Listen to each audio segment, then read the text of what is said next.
Hey guys, this is OddOneGaming. This is going to be another Dragonheir SilentGods video.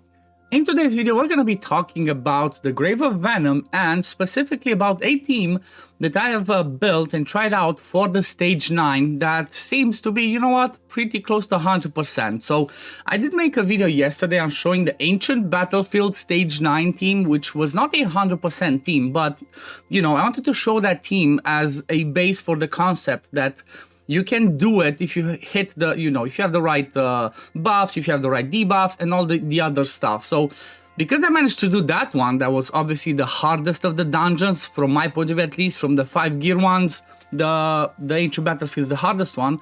I said, you know what, let me just have a look at the Grave of Venom one and see if I can do something similar for the Grave of Venom. And well, lo and behold, I actually managed to do it. And it's kind of around the same principle, okay? It's around the same principle of using the right heroes, using the right gear, the right presets, you know, all the right stuff in order to make a pretty reliable team so that you can farm Grave of Venom on stage 9, especially if we are at the point where there is an increased rate of dropping forging materials from the dungeon itself. And when it comes to stage 9, honestly, as far as from what I've tested so far, every single round that I do on stage 9 actually drops me a piece of gear. So that definitely makes it worth it to farm stage 9 if you can, because, well, first of all, you get a piece of gear that always drops. Then you also get some of the forging materials, unless you get like 2 pieces of legendary gear, then you don't get any more of the forging ones. But apart from that, you're gonna see at the end of this that after I get the piece of gear, I also get some of the forging to forge more of the legendary pieces, but at the same time, you get a lot of the epic ones. And, well, all in all, that's really helpful because if you're at the point where you are farming legendary gear, you're going to be selling everything that's epic. So that's going to help you with the gold issue, okay? Because gold is not as easy to farm in this game. However, just by selling the lower level stuff that you farmed previously, it's going to be able to give you enough gold. And obviously, there's going to be part of some gear cleansing that you need to do on all that stuff. But yeah, let's talk about the team today. So again, I hope that this one looks pretty relatable and pretty free to play because, well, at the end of the day, we have 3 rares and 2 epics. One of the epics is actually somebody that's free to obtain, everybody gets, and that is a Horus, okay? So first thing that I want to mention about Horus is the fact that he is not even scrolled up, okay? I've not used any scrolls on him, which means that his shield is not as big, which means he doesn't come back to his ultimate as often, and at the same time, he doesn't use his battle skill as often and doesn't do enough damage. But the way that I have him in this team is I'm not relying on his decrease attack from the battle skill, okay? That's not 100%, it's not reliable enough, so I just chose to go with this one in a different way, and that is to bring 2 other people that bring us decrease attack. So kind of like the same principle that I used in the Ancient Battlefield, I have 2 people that do decrease attack, and I'm just alternating those decrease attacks so that I have it on as much as possible, because this is the tactic with the Grave of Venom, okay? So this one is not as hard, but you still need to hit those, core mechanics. First of all, you need your tank to be really good. Like, for example, my Horus is built pretty well, and one thing that I also did on him is I built Horus with resist. The reason for that is I do not want the side ad from here to land the defense penalty on him. If that happens, well, he has a high chance of dying. Then after that, I do have a Hexandra, which is, again, free healer that everybody gets. She's just amazing. You're going to use her almost everywhere. If you don't have better healers, obviously, for here. But for here, she's really good because she brings healing on the ultimate, but she also brings healing on the battle skill. And that one can also cleanse if the defense penalty lands. She can always cleanse that one off. Then the next one is a Quarian. The reason why I like Quarian is because, well, he brings us a buff on the battle skill. Then he also brings an increased defense on his ultimate with the healing.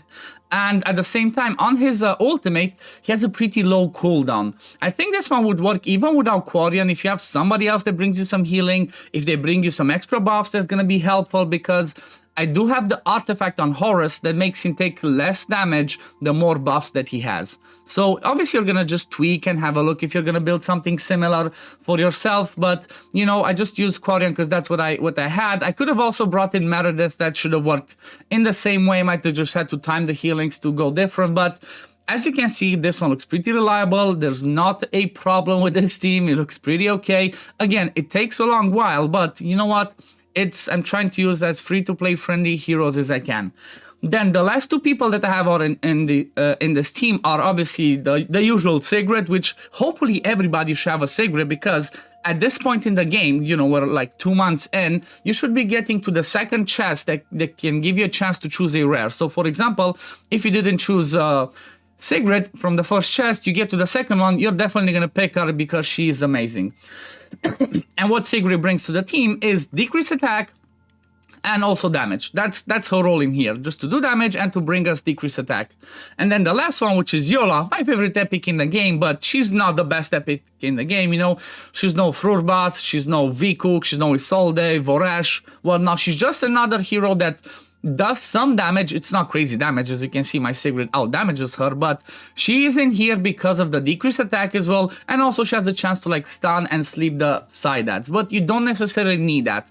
I'm quite positive that you could bring, instead of Yola, you could just bring Irina or anybody else that brings you the decreased attack that lands specifically on the boss. If it's AoE, that's even better.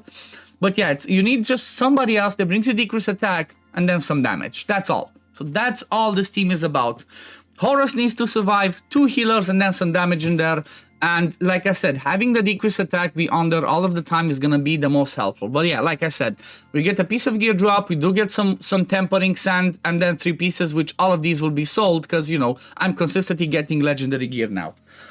But let's have a look at the preset, because again, I have built a preset over here because this one makes it easy to time those decreased attacks, like I said, because I have them on the ultimates, okay?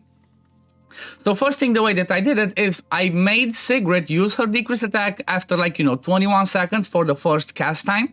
And then after that, I made her, I put this to be every 19.5 seconds, okay? You're gonna tweak with this. You're gonna just look yourself, see if she lands it too late or she lands it too early, just increase or decrease the casting interval so that you always have the decreased attack. Then for Yola, I just left it as is because she's gonna do it at the right time and it's always gonna alternate with Sigrid's one. Everybody else can do whatever they want. Doesn't really matter. Now let's have a look at the builds that I have on these people, and we're gonna see some legendary gear, because you know what, by the time you get over here, like I mentioned, you're gonna be having you should already be farming stage 7, stage 8, so you should have some legendary gear in there. But first of all, let's start, I guess, let's go from the top. Let's start with Yola. So Yola, I have her in the Executioner one. It's not even, look, I don't even have this one maxed, but she's built with this one to do some damage and then to have accuracy. So all that you need on Yola and Sigrid is going to be 220 or maybe even go to like 230, 250 accuracy just to be safe. So the accuracy and then as much damage as possible on them, okay? You're gonna see there's no game-breaking damage, it's just, you know, some decent damage in there, over 100% crit rate, and then, you know, as much damage as I can. A little bit of skill haste, but that's not a priority. Let me just show you the pieces that I have on them. Like this, I do have an attack percent chest that gave me some accuracy and then some flat stats, and then a crit rate glove again with some defense. So you know, it's not everything's perfect, it's not crazy gear, it's whatever pieces of gear I had there, I just threw them on them and it is what it is. Then over here I even have an HP one, which this one can be an attack or a crit rate, but you know what, I just left the HP one because I just wanted to show whatever stuff I have. Even though it's a legendary, this one can be lower. It does not really matter. The one that is going to take the most of your damage is going to be Horus. So whatever you have on your damage dealers or people that are spread around is not going to matter.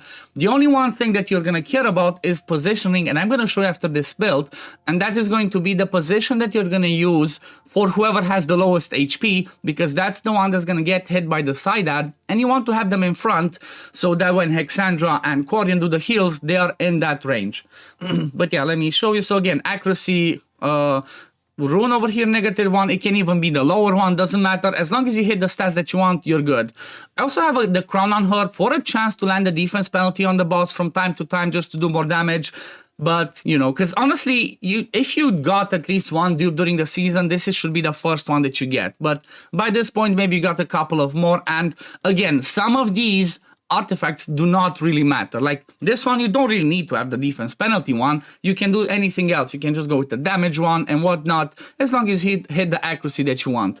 Then if we go over to Horus, I do have this one on Horus. I do have Mask of the Lark. This one helps because, you know what? You're going to have some buffs that land on him from Quarian or from himself. When he does his ultimate, he puts 2 buffs on himself, which is going to make him extra tanky. So this is going to help. But again, you don't really need to have this one. You can just use the Troll's Heart in order to give him more resistance, for example. You can use the Banner of Oath. Like anything else, it just gives him survivability and maybe some extra resist, because like I said, he is built with resistance.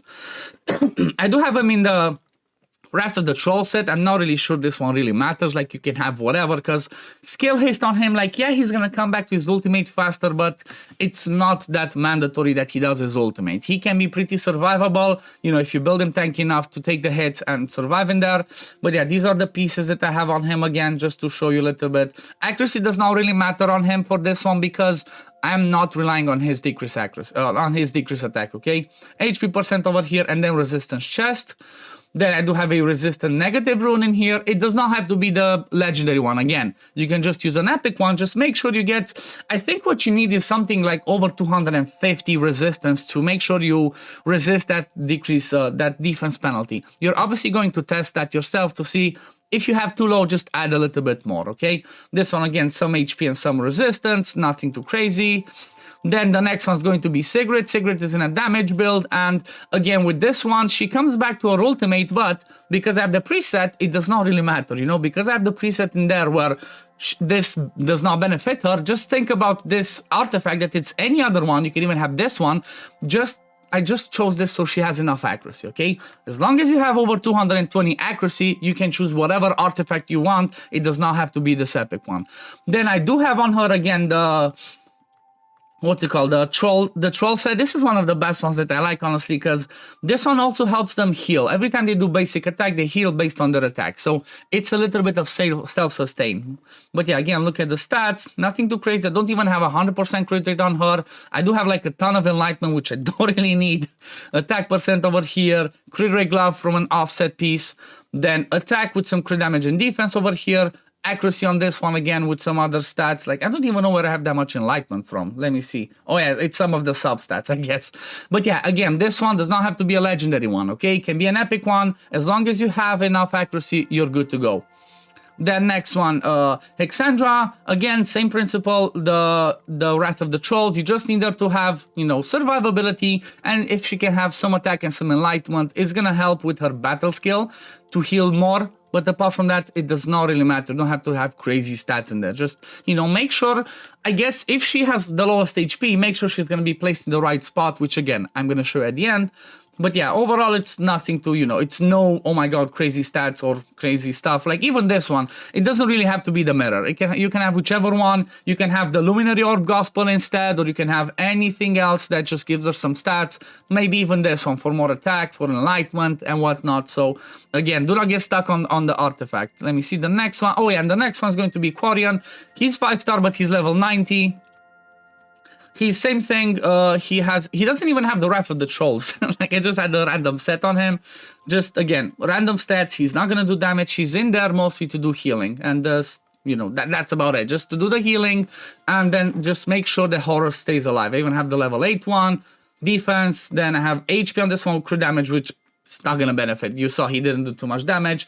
Then a random HP one with some crit rate. Again, he's not gonna be doing damage. So, let's go back to the position so I can explain to you exactly what I mean. This is the way that you want to have your people if you only have one melee unit, okay? Because he's going to go up front, and because of that, when the boss does her AoE hit, which is this one, it's only going to hit one person, and it's always going to go for Horus. Like, they're going to come over here, for example, and it's like, it doesn't matter how they go, because it's not the range that the boss does. I guess it kind of focuses to be in the middle or something, but it just never hits anybody else. It always goes to the tank if you only have one melee unit. Now, another thing that is really important, like I mentioned, is your DPS people are supposed to be in these two spots, okay? So they have to be one over here, and then the other one over here. The reason for that is, if you have them in this position, Sigrid is going to attack the side egg. If she's over here, she's going to attack the side egg. And that means you're not going to be able to kill the boss in time, because there's not enough damage for this team. But if you have them in these two positions, they're always going to be attacking the boss, which means you're going to kill the boss in time, okay? That's really important to keep in mind. Now, another thing I guess the last thing, like I mentioned, if you have one of your DPS, which maybe you should try and do that, but if one of your DPS has the lowest HP, you try to put them in this spot over here, okay? This is the spot where you want your lowest HP, because whenever they get a hit, when Hexandra does her heal, which you see the range, she's gonna heal the tank, which is Horus for me, and the DPS. Same thing for Quarian. When he does his heal, you can see the grid, he's gonna always heal the tank, which is gonna be over here, and then the DPS that's on this spot. If you have that, if you have one of your healers that has the lowest HP, then put them in this spot where Hexandra is, because it's gonna be same principle. This is the grid where the healings are gonna happen, and you always want to include that person to be in the same grid that's gonna take effect for the healings as Horus, okay? So again, Horus comes over here, the healings will work in this side if it's a healer. If it's a DPS, it's gonna work in this side, okay? I hope this makes sense. I hope this was helpful. Oh yeah, and one last thing, obviously just use Horus's HP aura because you want a little bit of more tankiness. But if you see that you don't need his aura and maybe use somebody like a Yola, and you want to get more attack, just go with this one. If your tank survives, go with more damage so you can kill it faster. But yeah, anyway, this is gonna be it for the video today, guys. I hope this helps you. I really like this team again because it's, you know, it can be pretty relatable. At least 2 of the 5 heroes are everybody gets for free. Then at least another one of the rares you should have from the chest. And then the other 2, like I said, it can be anybody else that does decreased attack, and then hopefully like has an AoE. So if you don't have her, maybe somebody like a Dane. You might have Dane, he does the same thing. He does it in an area and can land some decreased attack. But anyway, this is going to be it for the video today, guys. As always, if you do enjoy my content, don't forget to like this video, subscribe to the channel to see when I upload next, and I'm gonna see you on the next one. Peace, love, take care, everyone. Bye, guys.